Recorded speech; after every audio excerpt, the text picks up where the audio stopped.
A few weeks ago, I noticed you said something on Bloomberg or somewhere. You said Belgium's been cooking the books for way too long. Can you say something more about that? Belgium's been cooking the books for way too long. What was unclear?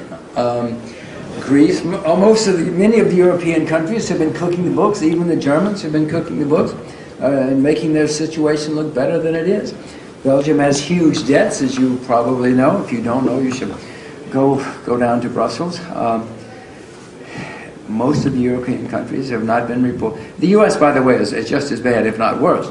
That's what I was saying before. Governments now know how to buy votes and debase their currencies and use unsound accounting. As I said in Sam, if we kept our books the way the U.S. government keeps our books, we'd go to jail. And that's true of many countries in Europe as well.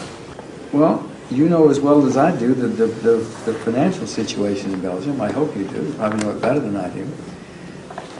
Belgium is a nation which has gone up staggering debts, just as has other countries. I mean, again, the U.S. is the worst.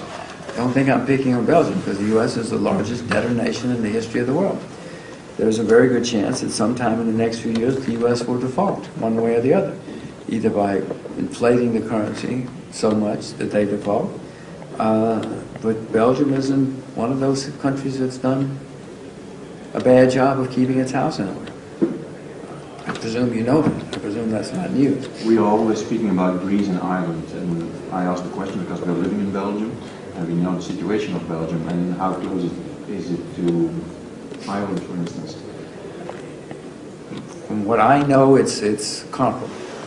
It's comparable to what's happened in the countries you've mentioned. The difference is that your debts are not as immediate. Maturities are not as immediate as in Greece and Ireland.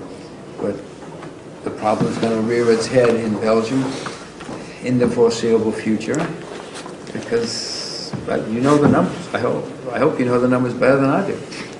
They're serious problem. They're serious problem. No, they're very, very serious problem that Belgium has. So does America. I said in there, the creditor nations in the world are all in Asia. The debtor, we know who the debtors are and who they are. One of them is Belgium. The worst is the U.S. UK, US, they're much worse.